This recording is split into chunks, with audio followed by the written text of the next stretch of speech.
Hello, my name is Roshan Narayan, and thank you for joining us on In 20. If you're watching us on Sit YouTube, in do front of turn that back four and protect and pass the ball very, very simply. Brilliant. If you put leg.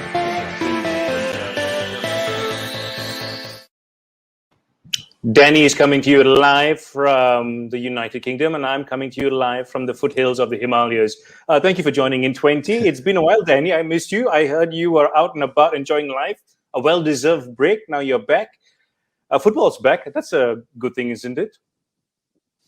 Football's back. Football's back with fans. I think that's the most important thing in this country. It's completely different. You know, some of the games that we've seen, the atmosphere, everything about football is all about the fans, and they're having them all back in stadiums up to pretty much full capacity. Is something that we sort of got used to without them, but I think now we're realising how special it really is. And the one thing you can see is the reaction from the players. Once you're there and you have to perform to a live audience, you automatically you're better.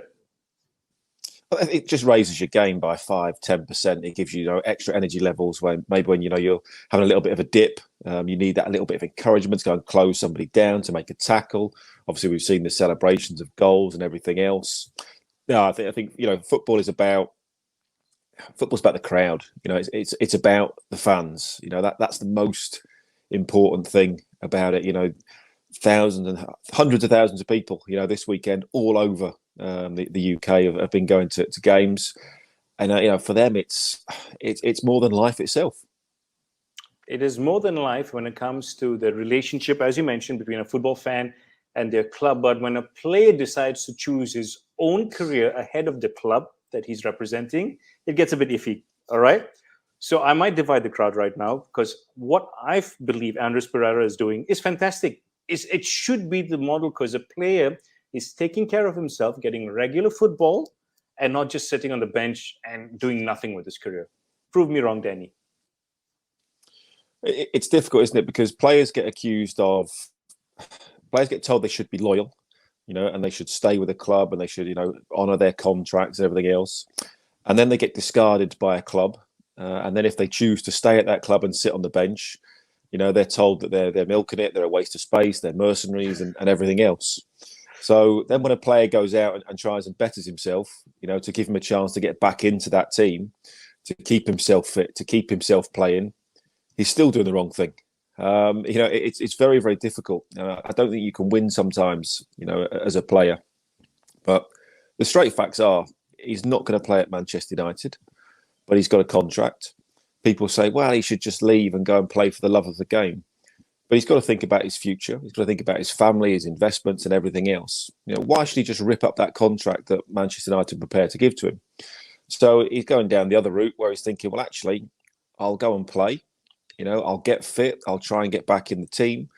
Look at what Jesse Lingard did. Was out of the team for a bit, went on loan to West Ham and ripped it up. Was absolutely outstanding in the Premier League. Comes back into it and now has a chance of being back in the Manchester United first team. Was he unloyal to Manchester United? No, of course he wasn't, because they didn't want him. A club only lets you leave, lets you go out on loan if they don't want you. But if you want to stay and fight for a place, then I have no issue with that. So, yeah, a lot of people might say, Andres Pereira should just leave, should, go play somewhere else. But he's got a contract and he's just trying to do the best for himself and ultimately the best for Manchester United.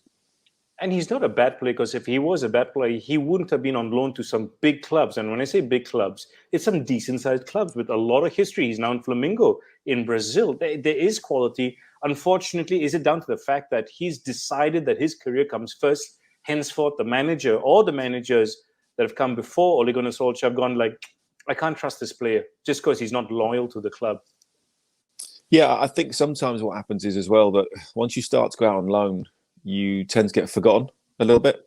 Not everybody has the loan system like Chelsea do, where they have specific people to look after the loanees. They go and watch them week in, week out. It's almost a different club. It's like, Chelsea loanees.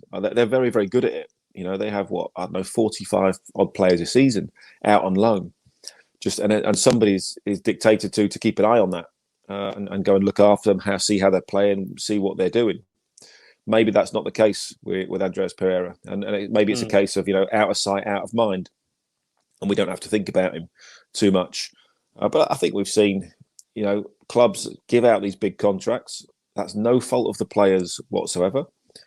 But then if they don't play, it's not sometimes because the players are bad players. Other players come in, it doesn't quite fancy you, change of manager, change of coach, all these types of things. So, no, I think people always say, go out and play. That's the most important thing. And that's all he's doing at the moment. And he's a good player, clearly, because if not, he wouldn't have been at Manchester United in the first place. Absolutely. So, final question on this. Your boys are making a mark in the football industry. One of them might have been just speaking to you just now. But if you were to give them any advice, would you say follow in the footsteps of Andrew Pereira, look out for yourself, or be faithful to a club? I think you can be both. I don't think it's difficult. I think, at the moment, a son coming through. And if he doesn't break into the first team next season or so, you start thinking, right, okay, does he go out on loan? And that's really to get experience for yourself, for the opportunity to play first team football regular, to show how good you are, to then come back and play for the club that you're at. I don't think there's any right or wrong anymore. You're not talking about, I think there's a different situation. I would much rather a player go out on loan and try and get experience and try and improve, rather than just sit there on the bench, take the money, and be done with it. Where's the benefit for that for anybody? If you have the opportunity to play, then great. Clearly, if you get a decent contract at a big club, you must be some kind of a decent player. You've got to have potential there. But why just be loyal? Why just sit on the bench week in, week out? That's not helping you. No other business would promote that. No other business would want that to make their individuals better, to improve them. So as long as it's done in the right way, then I don't think it's an issue whatsoever. I think that the loan system now is being used better than ever before. Okay, so let's talk about potential, as you mentioned, and the word potential is linked with the likes of Greenwood and Elliott at United and Liverpool, respectively. From what you've seen, Ole Gunnar Solskjaer and how he's brought Greenwood through the ranks, now he's playing up front a bit more. These two boys are the future of the Premier League, if they're injury-free. Greenwood's a fantastic talent. He's outstanding. He's a pure finisher. I think we saw that last week against Leeds. He gets in, he gets his chance and puts it right into the corner. He's one of those players. He's not quite there yet, but he's got that ability like Sergio Aguero.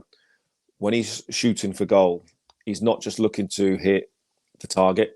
He's not looking to hit the side of a goal. He's picking out the corner. He's picking out the side netting with his finishes. When you look at the way that he strikes a ball, how clinical he is, it's almost like he wants to be super accurate, with his shooting. Mason Greenwood, I think he's going to be a fantastic talent. He's still got a lot to learn, obviously, and that will happen, and he will get better with experience. But in terms of ability and finishing, I think he's absolutely superb. As for Elliott, we saw him just a few hours ago when Liverpool were at home at Anfield. Jurgen Klopp without the glasses. That's so weird. I can't get used to it because I'm a huge Jurgen Klopp fan. But the boy has it. He has it, Danny, just for me. Yeah, again, it's it's a bit like Curtis was there last season, wasn't he? Sort of bursted into the Liverpool sort of first team. So I think, again, you have to sometimes just ease these players into it. Look at what the great Sir Alex Ferguson did. Over the course of time, would drop players in, give them a little bit of a taste of it, then bring them out again. Keep their feet on the ground, not let them get ahead of time. And I think that's what Liverpool and Klopp will do with Elliott. Clearly, again, very, very talented player. We can see that. We all know that. But like I said, like with Curtis Jones, it's you come in, you come out. You have to learn your trade. It's very, very difficult to go straight into a top club at a very, very young age and be brilliant every single week, or be good, even be good enough to justify a first team place every single week. So yes, very, very talented player, and I'm sure, I think we've seen from Jurgen Klopp already that he will manage that talent very, very well. So he gets the right amount of experience, doesn't get carried away with it. Because ultimately, as a young player, we will have a couple of bad games. And how do you react to that? If Mo Salah has a bad game or Virgil van Dijk, it's not a problem. They've been there, done it. They know how to react. that they know how to cope and bounce back from that. Harvey Elliott hasn't quite got that experience as yet.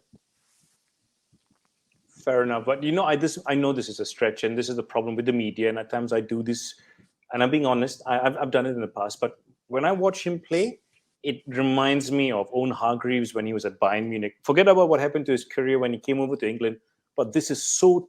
It just reminds me of Owen Hargreaves. Hustle, bustle everywhere, always making the team move faster, and that's always shades of a good player to be when if you're at that that age in your career, and yet you're making the team tick. I think it comes down to hard work first and foremost. When you see a player that is putting an effort in, putting a shift in, getting all over the pitch, you go, well, okay, clearly you've got talent. If not, you wouldn't be anywhere near the first team. But the fact, if you're prepared to work hard and put a shift in, then you've got a great, you've got a great attitude. It means you've got, determination, desire, a willingness to learn, to improve, to keep working hard at your game. And I think that's what we all like to see. So again, we saw it with Curtis Jones at Liverpool. We've seen it with Chalobah, coming in as well. We saw it with Mason Mount. I think, we all now think that Mason Mount is like 28 years old. He's not. He's still a very, very young player. If you think, what Mason Mount did, he was reliable, wasn't he? At Derby and then at Chelsea, but he's still very, very young, and I think that's the most important thing. All these players have talent. They're all very, very skillful. They all got great technique, but what the fans want to see, what coaches want to see, is the ability and the desire to work hard. Okay, let's talk about Jurgen Klopp. And during the post-match press conference, he mentioned the fact that if these rules in the Premier League, yet again, is just confusing people. And if you like wrestling, that's a sport to watch. It just confuses everybody. But I just want to talk about that one tackle that reminded me of a WrestleMania moment. Martinez on Wilson. Okay, it was an offside by my Lord. Danny, this reminds me about you and your playing days and the way you used to tackle. Play on. Simple as that. This is madness. Okay, fine. The rules of the game stipulate that foul first. Okay, offside. Henceforth, this was not a foul. But this is ridiculous. That's dangerous. He could have really seriously injured him, Danny.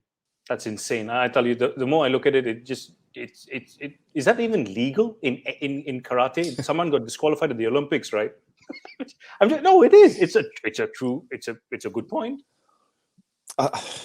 It's one of those. If that's an outfield player, anywhere else on the pitch, it's a straight red card. It's sometimes that goalkeepers seem to have different rules and different laws of the game. Is he out of control? Yes. Does he endanger an opponent? Yes. Is he late? Yes. It ticks all the red boxes. All the boxes for a red card. I think sometimes, goalkeeper, because he's coming out, and they just seem to get treated differently. Obviously, and it's strange that the yellow card stands because it was still deemed as dangerous play, but obviously it was offside, and we had obviously Steve Bruce moaning about the lines, and the lines don't now cross over, so there's now a margin of error of, I don't know, a couple of inches. But there is always still going to be a point where, there's always going to be a millimetre where the lines don't cross. And then, a millimetre the other way, they do cross. So this margin of error that we now have is almost sort of ridiculous as well, because the moment you have a line, there's a line. It doesn't. You can't then have leeway. It doesn't matter if you say, well, if the player, the attacker gets 6 feet, of leeway, 6 feet and a millimetre is offside. That's the problem. It's just, I think he possibly was, in terms of the law, he was just offside. Very, very unfortunate. But I think, that Newcastle feel hard done by, because obviously they had some issues last week with VAR and refereeing as well. Okay, but you got to describe this to me. This millimeter and whatever you just mentioned just confused the living daylights out of me. Now there's a referee who has to make a decision on the spot. Couldn't they have just let that go and play on? Because that's the benefit of football, right? Every decision has to be made in a way that it allows the game to flow. And all of a sudden, I karate kick. I didn't think, Roshan, we were going to see the lines this season. I thought the lines were going to be taken away. And we weren't going to see those. We were just going to be told whether it was offside or not. Now, we didn't see some lines last week in games. Now we're seeing lines this week in games. VAR is still a mess. You know, they don't. It's like the right hand doesn't know what the left hand's doing at the moment. It's still very, very confusing. But this is the problem. You know, once you say there is definitive point that you are onside or offside, and you start drawing lines, and you take away out human error, and you take away line of sight, it doesn't matter where that is. There always has to be a point that is onside and offside, dictated to by a very thin line. Simple as that. I would go with you. I would go back to look at it and say, look, you look at all the angles. If you cannot tell within 15 seconds if that is onside or offside, you go with the on-field decision. Simple as that. And I think that's what we saw during the Euros, and that's what everybody liked. Correct. There will always be human error. There will always be slight mistakes. But I think we accept that. You know, when it's so tight, it's not a huge problem. The problem you have now is you've brought in technology to make it, you know, finite, so small, these details. Will people go back and accept the fact that there is a bit of human error and there will be one or two mistakes? Because all those people will go, oh, where's VAR now? You know, that's offside. You know, 2 years ago, we went down because of X, Y, Z, or, you know, we didn't win a penalty or we didn't score. So VAR is just still being managed, I think, very, very poorly. There's no common sense. No common sense whatsoever with VAR. And are we surprised? Not really. Are we surprised at that finish from Danny Ings in that game? That's the last question for today. I mean, that was ridiculous. Now you can see the hype. He might have had a bit of I wouldn't say a shady time in his career at Liverpool, but my God, this man has proved his doubters wrong. He's a fantastic goal scorer, and that is an incredible finish. Absolutely outstanding. But what I love the most, it's like bring back Rory Delap. You know, this is like long throw special this time, isn't it? You know, it's just, you know, Andy Legg at Cardiff and all sorts. You know, this is like throwback. This is throwback to the early 90s. Long throws. So much, you know. Can you see Pep Guardiola coming out with a long throw specialist, you know, and hurling balls into the box? Dave Challinor at Tranmere, I think, had the longest throw ever. Could throw it to the other side of the penalty area. But why would you not use it? You know, you have free kicks, you have corners. If you've got somebody that can launch a ball in with that trajectory and with that distance, it becomes like a corner. It becomes like a free kick. So why would you not use that? Why would you not have? Or who cares? It does not matter.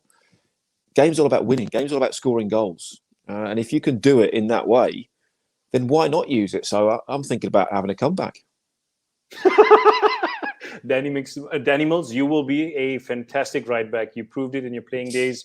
I think you should just stay retired because you're a good friend of mine. I need you to do this show. You know, let's not be selfish about things. Yeah, Danny. A quick prediction on you know, the Arsenal-Chelsea game and Southampton-Manchester United. I think Manchester United game will be quite tight. I think Southampton need to bounce back, but I think Manchester United should win that. You know, they player for player, they're much stronger. They're clearly in good form. They started the season very, very well. Chelsea-Arsenal, after last week, Arsenal need a huge reaction, but I don't see it coming. Obviously, Lukaku could be involved, might be on the bench, might start. And the concern is that Arsenal were out-muscled, outworked last weekend. When you look at the pace, the power, and the skill level that Chelsea have, could be a convincing victory for Chelsea. I would like to talk about Arsenal, but we did it the whole of last season. So you know what? I'm not going to waste another 30 seconds because we'll wait till next week, and when they've lost 3 games in a row, and then we'll deal with Arsenal. Oh my God! Stop it, Danny Mills. You should stay retired because people will be trying to hack you down once you get back on the field with those kind of comments. Danny, it's been an absolute pleasure. Lovely to have you back on the show. I'll see you next week. Remember, you can catch all the highlights and all the talking points on our Twitter, Instagram, and Facebook page. Till the next time, take care.